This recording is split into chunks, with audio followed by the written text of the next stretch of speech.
مومنو اللہ سے ڈرو جیسا کہ اس سے ڈرنے کا حق ہے، اور مرنا تو مسلمان ہی مرنا۔ جن لوگوں نے اپنے دین کے حصے بکھرے کر لیا اور خود بھی کئی فرقے ہو گئے، ان سے تم کو کچھ کام نہیں، ان کا کام اللہ کے حوالے، پھر جو کچھ وہ کرتے رہے ہیں وہ ان کو سب بتائے گا۔ مومنو اسی اللہ کی طرف رجوع کیے رہو اور اس سے ڈرتے رہو، اور نماز قائم کرتے رہو، اور مشرکوں میں نہ ہونا، اور نہ ان لوگوں میں ہونا جنہوں نے اپنے دین کو ٹکڑے ٹکڑے کر دیا اور خود بھی فرقے ہو گئے۔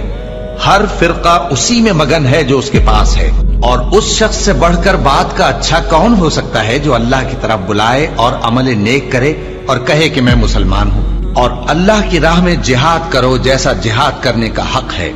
اس نے تم کو منتخب کیا ہے اور تم پر دین کی کسی بات میں تنگی نہیں کی، اور تمہارے لیے تمہارے باپ ابراہیم کا دین پسند کیا۔ اسی اللہ نے پہلی کتابوں میں تمہارا نام مسلم رکھا تھا، اور اس کتاب میں بھی وہی نام رکھا ہے۔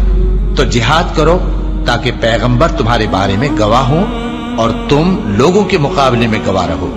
سو مسلمانوں، نماز قائم کرو اور زکات دو، اور اللہ کے دین کی رسی کو پکڑے رہو، وہی تمہارا دوست ہے۔ سو وہ کیا خوب دوست ہے اور کیا خوب مددگار ہے۔